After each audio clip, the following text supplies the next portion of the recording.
എവിടെ പോയാലും നമ്മൾ പാസ്പോർട്ട് കയ്യിൽ വെച്ചോട്ടെ. കാരണം ചിലപ്പോൾ പോലീസുകാർ നമ്മുടെ പാസ്പോർട്ടൊക്കെ ചോദിക്കാൻ സാധ്യതയുണ്ട്. സ്ത്രീകളുടെ വേഷം കണ്ട, കുട്ടികളുടെ വേഷം നോക്കി, ഇവരുടെ ഒരു വേഷം നോക്കി നല്ല രസമില്ലേ കാണാനായിട്ട്. നോക്കി ആ അപ്പൂപ്പൻ നോക്കി, പഴയ ഡ്രസ്സൊക്കെ ഇട്ട അപ്പൂപ്പൻ. എല്ലാവർക്കും നമസ്കാരം, പുതിയ വീഡിയോയിലേക്ക് സ്വാഗതം. നമ്മളിപ്പോൾ നിൽക്കുന്നത് ചൈനയിലാണ്, ചൈനയിലെ ബീജിങ്ങിൽ. ചൈനയെ സംബന്ധിച്ചിടത്തോളം ഏറ്റവും സുപ്രധാനമായിട്ടുള്ള സംഭവം നടന്ന സ്ഥലം ഏതാണെന്നറിയാമോ? ടിയാമൻ സ്ക്വയർ എന്ന് പറയും. ആ സ്ഥലത്തിനോട് അനുബന്ധിച്ചുള്ള സ്ഥലത്താണ് നമ്മളിപ്പോൾ നിൽക്കുന്നത്. 1949 ചൈനീസ് കമ്മ്യൂണിസ്റ്റ് പാർട്ടി നേതാവായിട്ടുള്ള Mao Tse Tung people's republic of China പ്രഖ്യാപിച്ച ആ ഒരു സ്ഥലം ടിയാമൻ സ്ക്വയർ. അതുപോലെ 1420കളിൽ മിങ് രാജവംശം സ്ഥാപിച്ച കൊട്ടാരങ്ങളും അതുപോലെ ടിയാമൻ സ്ക്വയറിൻ്റെ കവാടവും എല്ലാം നമുക്ക് കാണാം. അതുപോലെ തന്നെ ഏറ്റവും പ്രധാനപ്പെട്ട ഒരു പ്രക്ഷോഭം നടന്ന സ്ഥലം കൂടിയാണ് 1989 വിദ്യാർത്ഥികളുടെ നേതൃത്വത്തിൽ നടന്ന ചൈനയിലെ പ്രക്ഷോഭം നടന്ന ആ ഒരു ടിയാമൻ സ്ക്വയർ. ആ കാഴ്ചകളാണ് നിങ്ങൾ ഈ ഒരു എപ്പിസോഡിൽ കാണാൻ വേണ്ടിയിട്ട് പോകുന്നത്. ഷെറിൻസ് വ്ലോഗിൻ്റെ പുതിയ എപ്പിസോഡിലേക്ക് എല്ലാവർക്കും സ്വാഗതം. Welcome to Sherin's vlog. കഴിഞ്ഞ എപ്പിസോഡിൽ നമ്മൾ തായ്ലാൻഡിൽ നിന്ന് നേരെ ബീജിങ്ങിലോട്ട് വരുന്ന കാഴ്ചകൾ കണ്ടു കാണും. അപ്പോൾ നമ്മൾ താമസിച്ച ഹോട്ടലാണിത്. ഹോട്ടലല്ല, ഹോസ്റ്റൽ എന്ന് പറയുമ്പോൾ നമ്മുടെ വീഡിയോ ഒക്കെ കാണുന്ന എല്ലാവർക്കും അറിയായിരിക്കും. ഇത് ബാക്ക് പാക്കേഴ്സിന് വേണ്ടിയിട്ടുള്ള സ്ഥലമാണ്. ഇവിടെ എല്ലാവിധ സൗകര്യങ്ങളും ഉണ്ടാവും. 8 പേരുടെയോ 4 പേരുടെയൊക്കെ റൂമായിരിക്കും, അതായത് ഡോർമെറ്ററി സെറ്റപ്പ് ആയിരിക്കും. പക്ഷേ എല്ലാവിധ സൗകര്യം ഇതുണ്ട്. ഇതുപോലത്തെ ഒരു ഏരിയ ഉണ്ട്. ഇവിടെ നമുക്ക് ഇരുന്ന് ഫുഡ് കഴിക്കാം. ഓവനുണ്ട്, കിച്ചണുണ്ട്, അതുപോലെ ടോയ്ലറ്റ് ഇവിടെ 2 ഉള്ളൂ. അതുമാത്രം ഒരു പ്രശ്നം, കാരണം ആളുകൾ അതിൽ കൂടുതലുണ്ട്. പിന്നെ എല്ലാ സൗകര്യങ്ങളും ഉണ്ട്. നമുക്ക് ടൂറൊക്കെ ബുക്ക് ചെയ്യണമെങ്കിൽ ബുക്ക് ചെയ്യാം. നാളെ നമ്മൾ ഗ്രേറ്റ് വാൾ കാണാൻ വേണ്ടിയിട്ട് പോകും. അത് ഞാൻ ഇവിടെ നിന്നാണ് ബുക്ക് ചെയ്തേക്കുന്നത്. അങ്ങനെ എല്ലാവിധ സൗകര്യങ്ങളുള്ളൊരു സ്ഥലമാണ് ഹോസ്റ്റലുകൾ. എല്ലാ രാജ്യത്തും ഉണ്ടാവണമെന്ന് നിർബന്ധമൊന്നുമില്ല, പക്ഷേ ഇവിടെ ഉണ്ട് ഭാഗ്യത്തിന്. ഇവിടുത്തെ റേറ്റ് ഒരു ദിവസം 2000 രൂപയുണ്ട്. ഭയങ്കര റേറ്റാണ്. പക്ഷെ നമ്മൾ ചൈനയുടെ മറ്റു പല ഭാഗത്തോട്ട് പോകുമ്പോഴും ഇത്രയും റേറ്റൊന്നും വരുന്നില്ല. ഇപ്പം നമ്മൾ ഈജിപ്തിലൊക്കെ പോയപ്പോൾ 700 രൂപക്കാണ് താമസിച്ചത്. പക്ഷേ ഇസ്രായേലിൽ പോയപ്പോൾ 2500 രൂപയത്. പിന്നെ ഇന്തോനേഷ്യയിൽ അത് 350 രൂപ ഇൻക്ലൂഡിങ് ബ്രേക്ക്ഫാസ്റ്റ്. ഇവിടെ ബ്രേക്ക്ഫാസ്റ്റ് ഇൻക്ലൂഡല്ല. അപ്പോൾ അങ്ങനെ കുറേ സൗകര്യങ്ങളൊക്കെ ഉള്ളൊരു സ്ഥലമാണ് ഹോസ്റ്റലുകൾ. ഡോങ്സി സെക്കൻഡ് അലി, ഇതാണ് നമ്മൾ താമസിച്ച ഹോസ്റ്റൽ കേട്ടോ. അപ്പോൾ ഇന്നത്തെ പരിപാടി എന്താണെന്ന് വെച്ചാൽ നമ്മൾ ടിയാമൻ സ്ക്വയർ, ചൈനയിലെ ഏറ്റവും പ്രശസ്തമായ സ്ഥലമാണ്, അത് കാണണം. അതുപോലെ ഫോർബിഡൻ സിറ്റി, അത് മിങ് രാജവംശകാലത്തുള്ള കൊട്ടാര സമുച്ചയങ്ങളാണ്, അതൊക്കെ കാണണം. പക്ഷേ ഒരു പ്രശ്നമുണ്ട്, ആ കൊട്ടാരം കാണണമെങ്കിൽ നേരത്തെ റിസർവ് ചെയ്യണം. ടിക്കറ്റ് ഉണ്ടായിരുന്നു, ടിക്കറ്റ് ഉണ്ടെന്ന് എനിക്ക് നേരത്തെ അറിയാം. പക്ഷേ അത് ഫുള്ളാണ്, 2 ആഴ്ചത്തേക്ക് ഫുള്ളായിട്ട് കാണിക്കുന്നുണ്ട്. അപ്പോൾ അങ്ങനെ ഒരു പ്രശ്നമുള്ളത് കൊണ്ട് നമുക്കത് കയറി കാണാൻ പറ്റുമോ എന്ന് എനിക്കറിയത്തില്ല. എന്തായാലും നോക്കാം. അവിടെ ചെന്നിട്ട് ബാക്കി കാര്യങ്ങളൊക്കെ പറയാം. അപ്പോൾ ഞാൻ അങ്ങോട്ടാണ് നടക്കുന്നത്. പോകുന്ന വഴിക്ക് നമുക്ക് ഏതെങ്കിലും റെസ്റ്റോറൻറ്റിൽ കയറി ഫുഡ് കഴിക്കണം, ബ്രേക്ക്ഫാസ്റ്റ് എന്തെങ്കിലും കഴിക്കണം. സമയം ഇപ്പോൾ 8:30 ആവുന്നു. ഇപ്പോൾ നമ്മൾ ഈ നടക്കുന്ന ഏരിയ എന്ന് പറയുന്നത് ബീജിങ് സിറ്റിയുടെ ഉള്ളിൽ തന്നെയുള്ളൊരു സിറ്റി സെൻറ്റർ തന്നെയാണത്. അതിൻ്റെ ഉള്ളിൽ ഇവിടുത്തെ സാധാരണക്കാർ താമസിക്കുന്ന സ്ഥലമാണ് ഈ കാണുന്നത്. അവരുടെ കാറുകളാണ് ഈ റൈറ്റ് സൈഡിലും ലെഫ്റ്റ് സൈഡിലൊക്കെ ആയിട്ട് പാർക്ക് ചെയ്തിരിക്കുന്നത്. ഇതണ്ട, ഇവരുടെ സൈക്കിളുകൾ, സ്കൂട്ടറുകൾ, കാറുകൾ ഒക്കെ മൂടിയൊക്കെ വെച്ചിട്ടുണ്ട്. എല്ലായിടത്തും ക്യാമറ ഉണ്ട്, ഫുള്ള് ക്യാമറ നിരീക്ഷണത്തിലായിരിക്കും. അത് വീടുകൾ മാത്രമല്ല, വഴികളിലൊക്കെ നോക്കിക്കഴിഞ്ഞാൽ ആയിരക്കണക്കിന് ക്യാമറകൾ നമുക്ക് ഒരു സ്ഥലത്ത് നിൽക്കുമ്പോൾ തന്നെ കാണാം. ഇവിടെ ഫുള്ള് ഇലക്ട്രിക് ബൈക്കുകളാണ്. ഇതുണ്ട്, ഈ കാണുന്നതൊക്കെ ഇലക്ട്രിക് ബൈക്കുകളാണ്. അതുപോലെ ചെറിയ ഇലക്ട്രിക് സൈക്കിളൊക്കെ ഇല്ല, അങ്ങനത്തെ വണ്ടികളൊക്കെ ഇങ്ങനെ സ്ഥിരം ഇവിടെ കാണാം. ഇവിടുത്തെ റോഡുകളൊക്കെ നല്ല അതിന് പറ്റിയതായതുകൊണ്ട് പിന്നെ കുഴപ്പമില്ല. പിന്നെ ഇവിടെ വരുമ്പോൾ ഏറ്റവും വലിയ പ്രശ്നം ഞാൻ നേരിട്ടത്, ഇവിടെ വരുന്ന എല്ലാവരും നേരിടുന്ന മെയിൻ പ്രശ്നം ഇൻ്റർനെറ്റിൻ്റെ സംഭവമാണ്. നമുക്ക് വൈഫൈയും നെറ്റും ഒക്കെ കിട്ടും, പക്ഷേ നമ്മുടെ നാട്ടിലെ വാട്സാപ്പ്, ഫേസ്ബുക്ക്, യൂട്യൂബ് ഈ വക സാധനങ്ങളൊന്നും വർക്ക് ചെയ്യത്തില്ല. നമ്മൾ VPN ഉപയോഗിക്കും. അപ്പോൾ ഇന്നലെ മൊത്തം തൊല്ലയായിരുന്നു കേട്ടോ. ഞാൻ ഒരു ദിവസം മൊത്തം ശരിക്കും എൻ്റെ ട്രാവൽ പ്ലാൻ മാറ്റിയിട്ട് ഒരു ദിവസം ഞാൻ അതിന് വേണ്ടി ഇരുന്ന് അതൊന്ന് സെറ്റ് ചെയ്യാൻ വേണ്ടിയിട്ട്. കാരണം അത് സെറ്റ് ചെയ്തില്ലെങ്കിൽ നമ്മുടെ കാര്യങ്ങളൊന്നും നടക്കത്തില്ലല്ലോ. വീഡിയോ ഒക്കെ അപ്ലോഡ് ചെയ്യണം, അങ്ങനെയുള്ള കുറേ കാര്യങ്ങളുണ്ടല്ലോ. അപ്പോൾ അതിന് വേണ്ടിയിട്ട് കുറേ പേരൊക്കെ വിളിച്ച് ചോദിച്ച് ഒരു അവസാനം ഒരു പെയ്ഡ് VPN, നമ്മൾ ഫ്രീ VPN ഉപയോഗിക്കരുത്, ഒരു കാര്യമില്ല. എല്ലാ VPNും ഉപയോഗിക്കാൻ പറ്റില്ല. അത് ഏതാണ് നല്ലതെന്ന് നോക്കിയിട്ട് വേണം ചെയ്യാനായിട്ട്. അപ്പോൾ AOX എന്ന് പറയുന്ന ഒരു VPN കിട്ടി, അത് പെയ്ഡാണ്. അപ്പോൾ അത് കാശ് കൊടുത്ത് നമ്മൾ ഓൺലൈനായിട്ട് പർച്ചേസ് ചെയ്ത് അത് നമ്മൾ ഇൻസ്റ്റാൾ ചെയ്ത് അപ്പോൾ വാട്സാപ്പും സംഭവങ്ങളൊക്കെ ഉപയോഗിക്കാൻ പറ്റുന്നുണ്ട്. എന്നാലും ഇത്തിരി സ്പീഡ് കുറവുണ്ട്. അപ്പോൾ ഇത് ഡോങ്സി സാൻഡിയോ അലി എന്ന് പറഞ്ഞിട്ടൊരു സ്ട്രീറ്റാണ്. അതുപോലെ വേറെ കാര്യമുള്ളത്, ഞാൻ എൻ്റെ മൊബൈലിലെ എനിക്ക് വേറൊരു സെക്കൻഡ് മൊബൈലും കൂടി ഉണ്ട്. അപ്പോൾ അതിനകത്ത് കുറേ കാര്യങ്ങളൊക്കെ എടുത്ത് മാറ്റി പുതിയൊരു ആപ്പിൾ ID ഉണ്ടാക്കി എന്നിട്ടാണ് ഇവിടുത്തെ ആപ്ലിക്കേഷൻ ഇൻസ്റ്റാൾ ആയത്. ആൻഡ്രോയിഡ് ഫോൺ ഉണ്ടായിരുന്നെങ്കിൽ പിന്നെയും കുറച്ചും കൂടി എളുപ്പമായിരുന്നു തോന്നി. ഇവിടുത്തെ ലോക്കൽ ആപ്പുകൾ ഇൻസ്റ്റാൾ ആക്കാൻ പറ്റുന്നുണ്ടായിരുന്നില്ല. ഞാൻ ആപ്പിൾ ID ഒക്കെ എടുത്ത് കളഞ്ഞിട്ട് പുതിയതൊരെണ്ണം ഇൻസ്റ്റാൾ ചെയ്തു. അപ്പോൾ അത് കുറേ പറ്റി. ഇപ്പോൾ WeChat എന്ന് പറയുന്നത് ഇവിടുത്തെ ഒരു മെയിൻ നമ്മുടെ വാട്സാപ്പ് പോലെയുള്ള ആപ്ലിക്കേഷനാണ്. അപ്പോൾ അതിനകത്ത് ചാറ്റിങ് മാത്രമല്ല, മറ്റേ ഫുഡ് ഓർഡർ ചെയ്യാം, പേയ്മെൻറ്റ് നടത്താം, അങ്ങനെ കുറേ സംഭവമൊക്കെ ഉണ്ട്. വാട്സാപ്പിലും പേയ്മെൻറ്റ് ഉണ്ടല്ലോ അതുപോലെ. ഇപ്പോൾ ആൾക്കാരൊക്കെ ഇത് കണ്ടത് മറ്റേ ഇലക്ട്രിക് സൈക്കിളുകളാണ് കൂടുതൽ. ഇത് നോക്കി, ചവിട്ടി പോകുന്നവരും ഉണ്ട്, പക്ഷേ ഇലക്ട്രിക് സൈക്കിൾ തന്നെയാണ് അത്. ഇതാണ് ഇവിടുത്തെ പോലീസ്. അപ്പോൾ ഞാൻ കുറച്ചങ്ങ് നടക്കുകയാണ്. ഏതെങ്കിലും റെസ്റ്റോറൻറ്റ് കാണുമ്പോൾ നമുക്ക് എന്തെങ്കിലും ഫുഡൊക്കെ കഴിക്കണം, വിശന്നിട്ട് വരില്ല. അതുപോലെ പേയ്മെൻറ്റ് നടത്തുന്ന ഒരു സംവിധാനമാണ് അലിപേ എന്ന് പറയും. ഞാൻ അതൊക്കെ ഇൻസ്റ്റാൾ ചെയ്തു. അലിപേ ഇൻസ്റ്റാൾ ചെയ്തിട്ട് അതിനകത്ത് നമ്മുടെ കാർഡ് ആഡ് ചെയ്താൽ മതി. അപ്പോൾ ഇവിടെ ക്യാഷിൻ്റെ പരിപാടി ഭയങ്കര കുറവാണെന്നാണ് പറഞ്ഞത്. ഞാൻ ഇന്നലെ ഒരു കടയിൽ കയറിയിട്ട് ക്യാഷ് കൊടുക്കാൻ നോക്കിയിട്ട് നടന്നില്ല. ഞാൻ പറഞ്ഞ കാർഡ് എടുക്കുമോ, അത് എടുക്കില്ല, മറ്റേ സ്കാനിങ് പരിപാടി മാത്രം. അങ്ങനെ അവസാനം കുത്തിയിരുന്ന് ഇന്നലെ അത് റെഡിയാക്കി എടുത്ത്. അലിപേ നമുക്ക് അത് വെച്ചിട്ട് പേയ്മെൻറ്റ് ചെയ്യാൻ പറ്റും. മറ്റേ നമ്മുടെ ഗൂഗിൾ പേ ഇല്ല, അതുപോലെ UPI ID പോലെ ഒരു സംവിധാനമാണത്. നമ്മുടെ കാർഡ് ആഡ് ചെയ്താൽ മതി, അതാകുമ്പോൾ കുഴപ്പമില്ല. ഇപ്പോൾ ഇവിടെയൊക്കെ വണ്ടികൾ പാർക്ക് ചെയ്യാനുള്ള സംവിധാനമൊക്കെ ഉണ്ടോ. ഇവിടെ നമുക്ക് നടന്നു പോകാനുള്ള സ്പേസ് ഉണ്ട്. അതുപോലെ ഒരു യൂറോപ്യൻ സ്റ്റാൻഡേർഡാണെന്ന് തോന്നുന്നു. ആ ഒരു രീതിയിൽ നല്ല വൃത്തിയും നല്ല രസമുള്ള സ്ട്രീറ്റാണ് ഇത്. അവിടെ സിഗ്നൽ പച്ചയായി വണ്ടികളൊക്കെ വരുന്നുണ്ട് അതിൻ്റെ ഇടയിൽ കൂടി. അടിപൊളി. എന്തോരം ആൾക്കാരാന്ന് നോക്കി വഴിയിൽ. രാവിലെ തന്നെ എല്ലാവരും ജോലിക്ക് പോകുന്ന തിരക്കിലായിരിക്കും. നമുക്ക് പച്ച സിഗ്നലിൽ പച്ചയാണെങ്കിലും വണ്ടികളൊക്കെ പോകുന്നു. ഇതെന്ത് കൊണ്ടായിരുന്നു? പച്ചയാണല്ലോ. ഇവിടെ പച്ചയാണോ? പച്ച ഓടിക്കിടന്നല്ലോ. ഇവിടെ അങ്ങനെയൊന്നും ഇല്ലെന്നും ഉണ്ട്. രാവിലെ സമയം 8:30 ആളുകളൊക്കെ ജോലിക്ക് പോകണ തിരക്കാന്ന് തോന്നുന്നു. വഴിയിൽ മൊത്തം ആൾക്കാർ. ഇവിടെ KFC ഒക്കെ ഉണ്ട് കേട്ടോ. KFCയും അതുപോലെ McDonald's ഒക്കെ ഉണ്ട്. KFC കയറി വല്ല ബർഗർ എന്നല്ല നോക്കട്ടെ. ഇത് കിടക്കാൻ വലിയ പാടാണല്ലോ. ഇത് ഇനിമേ അത് ഇന്ത്യയാണല്ലോ. ഇത് വേറെ ഒന്നുമല്ല ഇവിടെ കയറുന്നത്. ആകെ പരിചയമുള്ളൊരു കട ഇത് മാത്രമേ ഉള്ളൂ. കാരണം നമ്മുടെ നാട്ടിലും ഉണ്ടല്ലോ ഈ സാധനം. ബർഗർ വല്ലതും തിന്നാം രാവിലെ തന്നെ. അപ്പോൾ ഞാൻ ഇവിടെ വന്നിട്ട് ചപ്പാത്തിയിൽ പൊതിഞ്ഞ എന്തോ ഒരു സാധനം, ഇത് മീറ്റാണ്, ഇതാണ് സംഭവം. അപ്പോൾ ഇത് പറഞ്ഞു അവിടെ ഒരു പടം വെച്ചിട്ടുണ്ടായി, ചൂണ്ടിക്കാണിച്ച് കൊടുത്താൽ. അല്ലാണ്ട് പറഞ്ഞ് മനസ്സിലാക്കണൊക്കെ വലിയ പാടാണ്. ആ കൗണ്ടറിൽ നിന്ന് ചേച്ചിക്ക് ഭാഗ്യത്തിന് ചെറുതായിട്ടൊക്കെ ഇംഗ്ലീഷ് അറിയായിരുന്നു. ഇതിന് റേറ്റ് ആയത് 20 RMB അത്രയായി. പിന്നെ ഒരു ചൂട് കാപ്പിയാണ് പറഞ്ഞത്, പക്ഷേ തണുത്ത കാപ്പിയാണ് വന്നേക്കണം. അപ്പോൾ ഇനി പറഞ്ഞ് മനസ്സിലാക്കാൻ പറ്റാത്തതുകൊണ്ട് അത് തന്നെ കഴിക്കാം. നമുക്ക് കുറേ ചൈനീസ് ഫുഡ് ട്രൈ ചെയ്യണം. ഞാൻ ഇന്നലെ കഴിച്ചായിരുന്നു നമ്മുടെ നാട്ടിലെ ചിക്കൻ കറി പോലത്തെ ഒരു ചിക്കൻ കറി റൈസൊക്കെ. അപ്പോൾ ഞാൻ ഇപ്പോൾ കുറച്ച് ധൃതി ഉള്ളതുകൊണ്ട് പെട്ടെന്ന് കഴിച്ചിട്ട് പോകാൻ വേണ്ടിയിട്ടാണ് ഇവിടെ കയറിയത്. നമുക്ക് വരും ദിവസങ്ങളിൽ കുറേ ചൈനീസ് ഫുഡ് ട്രൈ ചെയ്യാം. ഇത് നമ്മുടെ ചപ്പാത്തി ഇല്ലേ, അതിനകത്ത് മുട്ടയുണ്ട്, മീറ്റുണ്ട്, റൈസിൻ്റെ ഒരു സംഭവമുണ്ട് ഉള്ളത്. ഒരു ബസ് സ്റ്റോപ്പാണ്. ഇവിടെ ബസ്സിൻ്റെ ടൈമിങ്ങും നമ്പറുകളൊക്കെ എഴുതി വെച്ചേക്കുന്നു, അത് ഡിജിറ്റലായിട്ട്. നല്ല അടിപൊളി ബസ് സ്റ്റോപ്പല്ലേ. വണ്ടികളൊക്കെ നോക്കി, ഇത് ഇലക്ട്രിക് വണ്ടിയാണ്. നല്ല ബ്ലോക്കാണ് കേട്ടോ. ഇത് സിറ്റി മെയിൻ ഏരിയ ആയതുകൊണ്ട് കട്ട ബ്ലോക്കാണ് രാവിലെ തന്നെ. ആൾക്കാരൊക്കെ സൈക്കിൾ ഓട്ടി പോകുന്നു. ഇത് സൈക്കിളിന് പോകാൻ വേണ്ടി മാത്രമുള്ള ട്രാക്കാണ്. ഇത് വണ്ടികൾ, സൈക്കിള്, സ്കൂട്ടറൊക്കെ പാർക്ക് ചെയ്യാൻ വേണ്ടിയിട്ടുള്ള സ്ഥലം. ഇത് ആൾക്കാർക്ക് നടക്കാനുള്ള ഏരിയ. നല്ല രസമുണ്ട്. ആ കാണുന്നതും ഒരു ബസ് സ്റ്റോപ്പാണ്. കുറച്ചും കൂടി മുന്നോട്ട് നടന്നു വന്നപ്പോൾ ഇവിടെ മരങ്ങളൊക്കെ വെച്ചിടിപ്പിച്ചൊക്കെ നോക്കി സിറ്റിയുടെ നടുക്കുതന്നെ. നല്ല രസമല്ലേ. ഈ കാണുന്നുണ്ട്, ഇത് ടാക്സിയാണ് ഈ കിടക്കുന്നത്. ഇവിടെ മീറ്റർ ടാക്സി ഉണ്ട്. അതുപോലെ ഡിഡി എന്ന് പറയുന്ന നമ്മുടെ യൂബറൊക്കെ പോലെയുള്ളൊരു ഓൺലൈനായിട്ട് ടാക്സി വിളിക്കാനുള്ള സംവിധാനമുണ്ട്. ഒന്നില്ലെങ്കിൽ അത് വിളിക്കുക, ഡിഡി എന്നാണ് ആ ആപ്പിൻ്റെ പേര്. അല്ലെങ്കിൽ മീറ്റർ ടാക്സി ഉണ്ട്, അത് വിളിക്കുക. അല്ലാണ്ടുള്ള ടാക്സി വിളിച്ച് കഴിഞ്ഞാൽ ഭയങ്കരമായിട്ട് പൈസയൊക്കെ മേടിക്കാൻ, പ്രത്യേകിച്ച് ടൂറിസ്റ്റാണെന്ന് കണ്ടാൽ ചിലപ്പോൾ കൂടുതൽ പൈസ മേടിക്കാൻ സാധ്യതയുണ്ട്. അപ്പോൾ ഡിഡി ആപ്പ് ഉപയോഗിക്കാം, അല്ലെങ്കിൽ മീറ്റർ ടാക്സി ഉപയോഗിക്കാം. പിന്നെ പേയ്മെൻറ്റ് നടത്താൻ അലിപേ. മാപ്പ് ഉപയോഗിക്കാനായിട്ട് ഇവിടുത്തെ ഒരു ലോക്കൽ ആപ്പ് ഉണ്ട്, പക്ഷേ ഫുള്ള് ചൈനീസാണ്. പിന്നെ നമ്മുടെ ഹോസ്റ്റലിലുള്ള ആൾ ഭയങ്കര ഹെൽപ്ഫുൾ ആയതുകൊണ്ട് പുള്ളി കുറേ ആപ്പൊക്കെ പറഞ്ഞു തന്നെ എനിക്ക്. ഫുഡ് ഓർഡർ ചെയ്ത്, ഞാൻ ഇന്നലെ ഫുഡ് ഓൺലൈനായിട്ട് ഓർഡർ ചെയ്തു, പക്ഷേ ഫുള്ള് ചൈനീസ് ആപ്പാണ്, ചൈനീസ് ഭാഷയാണ്, ഒന്നും മനസ്സിലാകത്തില്ല. അപ്പോൾ ഞാൻ ട്രാൻസ്ലേറ്റർ വെച്ചിട്ട് വേറെ ഫോൺ വഴി അങ്ങനെയാണ് കുറേ സാധനങ്ങളൊക്കെ മനസ്സിലാക്കി. ഇന്നലെ 2 ഫുഡൊക്കെ ഓർഡർ ചെയ്തായിരുന്നു ഇന്നലെ ഹോസ്റ്റലിൽ വെച്ചിട്ട്. അങ്ങനത്തെ ഒരു പ്രശ്നമുണ്ട്. ഇവർക്ക് ഇവരുടേതായിട്ടുള്ള ലോക്കലായിട്ടുള്ള ആപ്പുകളാണ് എല്ലാം ഉള്ളത്. അപ്പോൾ അതുകൊണ്ട് ഉള്ള പ്രശ്നം എന്ന് പറഞ്ഞാൽ ഇവർക്ക് കുഴപ്പമൊന്നുമില്ല. പക്ഷെ നമ്മളെപ്പോലുള്ള ആൾക്കാർക്ക് ഇതേ ആപ്പുകളൊക്കെ ടാക്സി ചെയ്യണ്ട. നമ്മളെപ്പോലുള്ള ആൾക്കാർക്ക് വന്നു കഴിഞ്ഞാൽ ഇവരുടെ ഭാഷ അറിയത്തില്ലല്ലോ, അതിൻ്റെ ഒരു പ്രശ്നമുണ്ട്. ഈ പോണ ബസ് നോക്കിയേ, ഇലക്ട്രിക് ബസ്. അത് ട്രെയിനിൻ്റെ പോലത്തെ മുകളിൽ കറണ്ട് വന്ന്, നമ്മുടെ നാട്ടിലെ ട്രെയിനുകളില്ലേ അതേപോലെ മുകളിൽ കൂടി കറണ്ട് വരുന്ന രീതിയിലുള്ള ബസ്.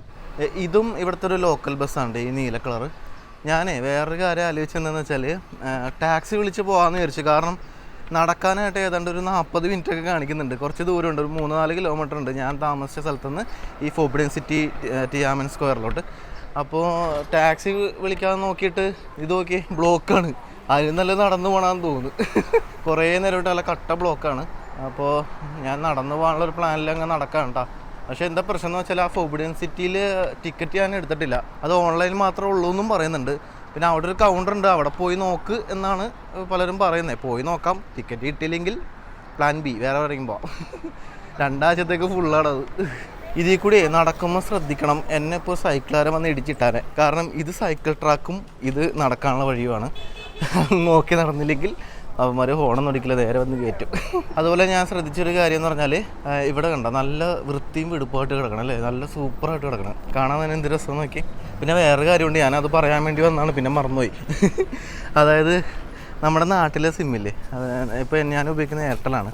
അപ്പോൾ ആ സിമ്മ് ഞാൻ റീചാർജ് ചെയ്തുകൊണ്ട് എനിക്ക് അത് വെച്ച് ഉപയോഗിക്കുമ്പോൾ, അതിലെ നെറ്റ് ഉപയോഗിക്കുമ്പോൾ എനിക്ക് എല്ലാം ഉപയോഗിക്കാൻ പറ്റുന്നുണ്ട്. വാട്സാപ്പും അതുപോലെ ഫേസ്ബുക്കും എന്ത് വേണമെങ്കിൽ ഉപയോഗിക്കാം. പക്ഷേ ഇവിടുത്തെ വൈഫൈയിലോ ഇവിടുത്തെ നെറ്റ്വർക്കിലോ ഡാറ്റയിലോ ഒക്കെ കണക്ട് ചെയ്ത് കഴിഞ്ഞാൽ നമ്മുടെ ഒരു സാധനം വർക്ക് ചെയ്യില്ല. ഈ നേരത്തെ കണ്ട ബസ്സാണ് ഇത്. നോക്കി ആ കമ്പി താഴ്ത്തി വെച്ചേക്കണ്. അത് 2 ടൈപ്പ് ഓടുമെന്ന് തോന്നപ്പോൾ. അങ്ങനെയാണെങ്കിൽ റോഡ് ക്രോസ് ചെയ്യാം. ഇതുണ്ട ഇലക്ട്രിക് വേണമെങ്കിൽ അതുകൊണ്ട് അല്ലാണ്ട് ഓടും. അത് കൊള്ളാം അല്ലേ. ഇത് ഇലക്ട്രിക് കണക്ട് ചെയ്ത് ഓടുന്ന ബസ്. ഇത് തന്നെയാണ് നമ്മൾ നേരത്തെ കണ്ടത്. 2 രീതിയിൽ ഓടുമെന്ന് ഇപ്പോഴാണ് മനസ്സിലായത്. ഇവിടെ വന്നു കഴിഞ്ഞാൽ മൂട്ടിന് ഇഷ്ടം പോലെ റെസ്റ്റോറൻ്റ് ഉണ്ട്. ആകെയുള്ളൊരു പ്രശ്നം അതൊരു ഇവിടുത്തെ ഫുഡ് കിട്ടുന്ന റെസ്റ്റോറൻ്റ് ആയിരിക്കുമല്ലോ. അതുമാത്രമല്ല ചൈന ഭാഷയിലായിരിക്കും അത് എഴുതിയിരിക്കുന്നത്. അപ്പോൾ നമുക്ക് പക്ഷെ പടം കണ്ട് സാധനം എന്താണെന്ന് മനസ്സിലാക്കാനുള്ളൊരു സംവിധാനം ഉള്ളതുകൊണ്ട് നമുക്ക് അത്ര വലിയ പ്രശ്നമൊന്നുമില്ല. പിന്നെ സൂപ്പർ മാർക്കറ്റും അങ്ങനെയുള്ള എല്ലാ സംഭവവും വഴിനീളേ ഉണ്ട്. അപ്പോൾ അതുകൊണ്ട് അങ്ങനത്തെ വലിയ പ്രശ്നമൊന്നുമില്ല. ഈ കാണുന്ന ബിൽഡിംഗ് ഒക്കെ ഇതൊരു ഹോട്ടലാണെന്നാണ് എനിക്ക് മാപ്പ് നോക്കിയപ്പോൾ എനിക്ക് മനസ്സിലായത്. നല്ല അടിപൊളി ഹോട്ടൽ, അതായത് നമ്മുടെ ഒരു യൂറോപ്യൻ ശൈലിയിലൊക്കെ ഉണ്ടാക്കിയിരിക്കുന്ന ഹോട്ടലാണ്. ആളുകൾ ഇവിടെ റോഡ് ക്രോസ് ചെയ്യാൻ നിൽക്കുകയാണ്. പക്ഷെ നമുക്ക് ഇങ്ങോട്ടാണ് പോകേണ്ടത്. ഇവിടെ നമ്മുടെ കാർഡൊക്കെ എടുക്കുന്നുണ്ട് കേട്ടോ. ചിലർ പറഞ്ഞ് ചില വിസ കാർഡൊന്നും എടുക്കില്ല എന്നൊക്കെ പറയുന്നുണ്ടെങ്കിലും എൻ്റെ വിസ കാർഡ് ഇവിടെ എടുക്കുന്നുണ്ട്. വലിയ കുഴപ്പമൊന്നും ഉണ്ടായില്ല. എൻ്റെ ഫോറക്സ് കാർഡാണ്. അപ്പോൾ അത് ഞാൻ നാട്ടിൽ UPI ആയിട്ട് ഉപയോഗിക്കുന്ന ഒരു സംവിധാനം കൂടിയാണ്. മറ്റേ ഫെഡറൽ ബാങ്കിൻ്റെ FI എന്ന് പറയുന്നൊരു സാധനം, അത് ഫോറക്സ് ആയിട്ട് ഉപയോഗിക്കാം. അപ്പോൾ അത് ഞാനിവിടെ യൂസ് ചെയ്തപ്പോൾ വർക്ക് ചെയ്തു. ആ കാർഡാണ് ഞാൻ അലിപേയിൽ കണക്ട് ചെയ്തേക്കണം. അപ്പോൾ അലിപേ നമുക്ക് സ്കാൻ ചെയ്തും പേയ്മെൻറ്റ് കൊടുക്കാം. പിന്നെ ഞാനൊരു $200 എയർപോർട്ടിൽ നിന്ന് കറൻസി മാറ്റി വെച്ചിട്ടുണ്ടായിരുന്നു. ഞാൻ ഇതുവരെ വേറെ കറൻസി ഇവിടെ വന്നിട്ട് മാറ്റേണ്ട ആവശ്യം വന്നില്ല. കാരണം എല്ലാം ഓൺലൈനാണ്. നമ്മുടെ നാട്ടിലിപ്പോൾ UPI ഒക്കെ ഭയങ്കര ഒരു വിപ്ലവമായിട്ടുള്ള സംഭവമാണല്ലോ. അപ്പോൾ അതേപോലെ ഇവിടെ കംപ്ലീറ്റ് ക്യാഷിൻ്റെ പരിപാടി ഒന്നുമില്ല, എല്ലാം ഓൺലൈൻ തന്നെയാണ്. ഒരു കോമഡി ഉണ്ട്, പോകുന്ന ടാക്സി ഉണ്ട്, അതേ പോകുന്നു. ആ ടാക്സിനോട് കുറേ നേരം മുമ്പ് ഞാൻ ചോദിച്ചതാണ് ഫോർബിഡൻ സിറ്റിയിലോട്ട് പോകുക. അപ്പോൾ ഇല്ല എന്ന് പറഞ്ഞു. ആ പുള്ളി ഇവിടെ എത്തിയിട്ടുള്ളൂ. അപ്പോൾ ആലോചിച്ച് നോക്കിയാൽ നടന്നത് നന്നായില്ലേ. ടാക്സി പോയാലും നടന്നു പോയാലൊക്കെ സെയിം. നമ്മളിനി എനിക്ക് തോന്നുന്നൊരു 10-15 മിനിറ്റ് കൂടെ നടന്ന് എത്തും. അങ്ങനെ നമ്മൾ നടന്ന് ദൊങ്കമ്മൻ എന്നൊക്കെ പറയുന്ന ഒരു അവന്യൂലെത്തേക്കാണ്. ഇവിടുത്തെ ബിൽഡിങ്ങൊക്കെ നോക്കിയാൽ നല്ല ഭംഗിയല്ല, അടിപൊളിയായിട്ടിരിക്കുന്നത്.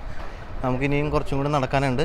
ഇന്നേ ഒരു മൂടിക്കെട്ടിയ അന്തരീക്ഷമാണ്. ഇന്നലെ മഴ പെയ്യുന്നുണ്ടായിരുന്നു. ഇന്ന് ഭാഗത്തിന് മഴയില്ല. മഴ പെയ്ത് കഴിഞ്ഞാൽ നമ്മുടെ പരിപാടിയൊക്കെ കുളമാവും. എവിടെയും കയറിയിക്കേണ്ടി വരും. ഇവിടെ പല ടൈപ്പ് വണ്ടികൾ. ഇത് നോക്കി, ഇതെന്ത് വണ്ടിയാണ്? ഇത് കൊള്ളാലോ. ഇത് നോക്കി, 3 ചക്രമുള്ള വണ്ടി. അടിപൊളി അല്ലേ. അങ്ങനെ പല വെറൈറ്റി സംഭവങ്ങളൊക്കെ കാണാം. ഇന്നേ പൊതുവേ ഒന്ന് ഒരു മൂടിക്കെട്ടിയ അന്തരീക്ഷമാണ്. ഇന്നലെയൊക്കെ നല്ല മഴ പെയ്യുന്നുണ്ടായിരുന്നു. അപ്പോൾ ഇന്നെന്തായാലും മഴയില്ല ഭാഗ്യത്തിന്. അതുപോലെ ഞാനിപ്പോൾ യാത്ര ചെയ്യുന്നത് സെപ്റ്റംബർ മാസമാണ്. അപ്പോൾ അത്യാവശ്യം കുഴപ്പമില്ലാത്തൊരു ക്ലൈമറ്റാണ്. ചെറിയൊരു കൂളിംഗ് ഉള്ളൊരു ക്ലൈമറ്റാണ്. ഇനി മഴ പെയ്യാൻ ഉള്ളൊരു സാധ്യത ഉള്ളതുകൊണ്ടാണെന്ന് അറിയത്തില്ല. എന്നാലും വെയിലില്ല. ഞാനാണെങ്കിൽ തൊപ്പി എടുക്കാൻ പറഞ്ഞു. എനിക്കൊരു തൊപ്പി എന്തെങ്കിലും മേടിക്കണം. ഇതേ ഒരു ഹോട്ടലാണ്. ഈ ഹോട്ടലിൻ്റെ മുമ്പിൽ ചെയ്തിരിക്കുന്ന ഡിസൈനാണ് ഈ കാണുന്നത്. നല്ല രസമില്ലേ. ആ ചൈനീസ് ആ ഒരു ശൈലിയൊക്കെയാണ് ചെയ്തേക്കുന്നത്. നല്ല അടിപൊളിയാണ്. ഈ ഹോട്ടലുകളിൽ മുമ്പിൽ, അതായത് ടൂറിസ്റ്റുകളൊക്കെ വരുന്നതിൻ്റെ ഭാഗത്തൊക്കെ ഇംഗ്ലീഷിൽ എഴുതി വെച്ചിട്ടുണ്ട് കേട്ടോ. ഇവിടെ എഴുതിയിട്ടുണ്ട് പീക്കിംഗ് ചേംബർ. ഈ പീക്കിംഗ് എന്ന് പറയുന്നതാണ് ബീജിങ്ങിനെ ചൈനയിൽ വിളിക്കുന്ന പേര്. അതായത് ബീജിങ്ങിൻ്റെ ആദ്യത്തെ പേരാണ് പീക്കിംഗ്. ഇവിടുത്തെ ബീജിംഗ് ക്യാപിറ്റൽ ഇൻ്റർനാഷണൽ എയർപോർട്ട്, നമ്മൾ വന്നിറങ്ങിയ എയർപോർട്ടിലെ അതിൻ്റെ കോഡ് ഭാഷ PEK എന്നാണ്. ഞാൻ കഴിഞ്ഞ എപ്പിസോഡിൽ പറഞ്ഞാണ്. PEK എന്ന് പറഞ്ഞാൽ പീക്കിംഗ് എന്നതിൻ്റെ ചുരുക്കപ്പേരാണ്. അതാണ് ആ ബീജിങ്ങിന് അങ്ങനെ ഒരു പേരുണ്ടായിരുന്നു. പണ്ട് പീയിങ് ബീജിങ് എന്നായിരുന്നു. പിന്നീട് അത് ബീജിങ് എന്ന് മാത്രമായി.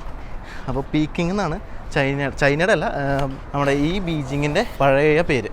അതുപോലെ ടൂറിസ്റ്റുകൾ വരുന്ന സ്ഥലങ്ങളെല്ലാം അവർ ഇംഗ്ലീഷ് ബോർഡ് വെച്ചിട്ടുണ്ട്. ബാക്കി എല്ലാ സ്ഥലത്തും ചൈനീസിലാണ് വെച്ചേക്കണം. പക്ഷേ ടൂറിസ്റ്റായിട്ട് ബന്ധപ്പെട്ട സ്ഥലങ്ങളിലെല്ലാം അവർ ചൈനീസിൻ്റെ ഒപ്പം തന്നെ ഇംഗ്ലീഷ് കൂടി എഴുതിയിട്ടുണ്ട്. അപ്പോൾ അതുകൊണ്ട് നമുക്ക് കാര്യങ്ങൾ മനസ്സിലാവുന്നുണ്ട്. അങ്ങനെ വലിയ പ്രശ്നമൊന്നുമില്ല. നമുക്കിനി കുറച്ചും കൂടി നടക്കാണ്ട് ടാക്സി എടുത്ത് വന്നാൽ മതിയായിരുന്നു. ഇതുപോലത്തെ ബൈക്കോ ഇതെന്തെങ്കിലും കിട്ടുകയാണെങ്കിൽ നല്ല പരിപാടിയായിരുന്നു. ഇതൊക്കെ പോലീസ് വണ്ടിയാണ് കണ്ടോ. ഇതൊക്കെ റെൻറ്റിന് എടുത്തുകൊണ്ട് പോകാൻ പറ്റുന്ന സൈക്കിളാണെന്നാണ് തോന്നണം. ഈ സ്ട്രീറ്റിൻ്റെ പേരാണെന്ന് തോന്നുന്നു, ഡോങ്ങമ്മൻ. എൻ്റെ ദൈവം, എനിക്ക് വായിക്കാതെ പറ്റുള്ളൂ. ചൈനീസ് ഇംഗ്ലീഷിൽ എഴുതി വെച്ചിട്ട് വായിക്കാൻ പറ്റുള്ളൂ. അപ്പോഴാണ് നമ്മൾ ഏതാണ്ട് ഒരു അരമണിക്കൂർ നടന്നുകൊണ്ട് ഈ ഒരു ഭാഗത്ത് എത്തിയിട്ടുണ്ട്. പക്ഷേ ഇനി ഒരു 10 മിനിറ്റ് കൂടി നടക്കാനുണ്ട്. ഇവിടെ റെഡ് സിഗ്നലാണ്, പക്ഷേ എന്നാലും ആളുകൾ നടന്നു വരുന്നുണ്ട്. ഈ വരുന്ന ചേച്ചീനെ കണ്ട അവരുടെ പഴയൊരു ട്രഡീഷണൽ ഡ്രസ്സൊക്കെ ഇട്ട് വരുന്ന ചേച്ചി. ഈ വണ്ടി കൊള്ളാം അല്ലേ? നമ്മുടെ സിറ്റിയിലൊക്കെ ഇത്തരം ബൈക്കുകൾ ഇറങ്ങിക്കഴിഞ്ഞാൽ നല്ല രസമായിരിക്കും പോകണതാണ്. പക്ഷെ അതിനുള്ള സൗകര്യം കൂടി വേണം, അല്ലെങ്കിൽ ആക്സിഡൻസ് ഉണ്ടാവും. അപ്പോൾ നേരെ കാണുന്നതാണ് നമ്മൾ കാണാൻ വേണ്ടി വന്ന കൊട്ടാരം. മീം രാജവംശകാലത്തുണ്ടാക്കിയ കൊട്ടാരത്തിൻ്റെ ഒരു ചെറിയൊരു കവാടം മാത്രമാണ് നമ്മളിപ്പോൾ കണ്ടുകൊണ്ടിരിക്കുന്നത് കേട്ടോ. ഇതിൻ്റെ ഉള്ളിലോട്ട് കയറണമെങ്കിൽ ടിക്കറ്റ് എടുക്കണം. ഞാനിതുവരെ ടിക്കറ്റ് എടുത്തിട്ടില്ല, കിട്ടുമോ ഇല്ലയോ എന്നൊന്നും അറിയത്തില്ല. എന്തായാലും പോയി നോക്കാം. ഇവിടെയൊക്കെ നോക്കി കോട്ടയുടെ ഭാഗങ്ങളൊക്കെ ഉണ്ട്, ചുറ്റുമതിലാന്ന് തോന്നുന്നു. ഇതിൻ്റെ ചുറ്റും ഒരു നദി ഒഴുകുന്നുണ്ട്, ഒരു കനാല് പോലെ സെറ്റ് ചെയ്തേക്കാണ്. പക്ഷേ ഇത് തോങ്സി എന്ന് പറയുന്ന റിവറാണ് കേട്ടോ, അതിൻ്റെ ഭാഗമാണ് ഈ കാണുന്നത്.